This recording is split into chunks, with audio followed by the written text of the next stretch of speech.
In the village of Blackwood, an eerie fog lay thick in the air, as if the town itself was struggling to breathe. The few remaining residents whispered tales of strange occurrences that happened after sundown. Among them was Evelyn, a spirited young woman whose curiosity oftentimes got the best of her. She had heard the rumors of haunting voices that beckoned villagers into the woods, never to return. One evening, unable to resist, she decided to investigate. The air grew colder as she ventured into the forest.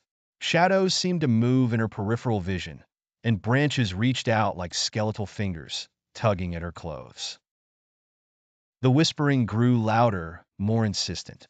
It was as if the trees themselves were speaking to her, revealing secrets of ancient sorrow and untold horrors.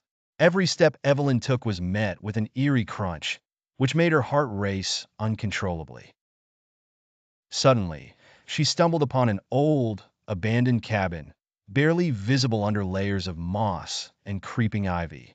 The door creaked open effortlessly as if it had been waiting for her.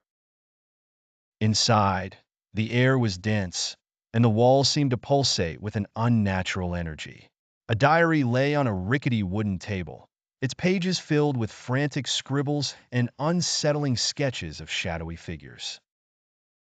As she flipped through the pages, she learned of a family that once lived there, tormented by an unseen entity that thrived on fear.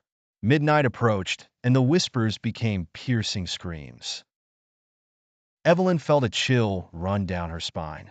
She knew she had to leave, but found herself inexplicably drawn deeper into the cabin. The floorboards groaned as if begging her to turn back, but she pressed on. At the far end was a mirror, old and cloudy, reflecting not her own image, but the visage of a gaunt, tormented woman with hollow eyes and a mournful expression. Terror gripped Evelyn as the figure in the mirror spoke, her voice a mere echo of the whispers outside. Beware the shadows, for they are hungry. The temperature dropped rapidly, and the candles in the cabin flickered out. Darkness enveloped her, and the wailing outside grew deafening. Evelyn tried to scream, but no sound escaped her lips. In her final moment of consciousness, she saw the shadows closing in, their forms clearly distinguishable now. Twisted, grotesque shapes, reaching out with intangible hands.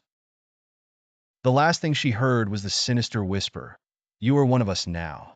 Days later, the villagers found the cabin, empty and untouched as if no one had been there for years.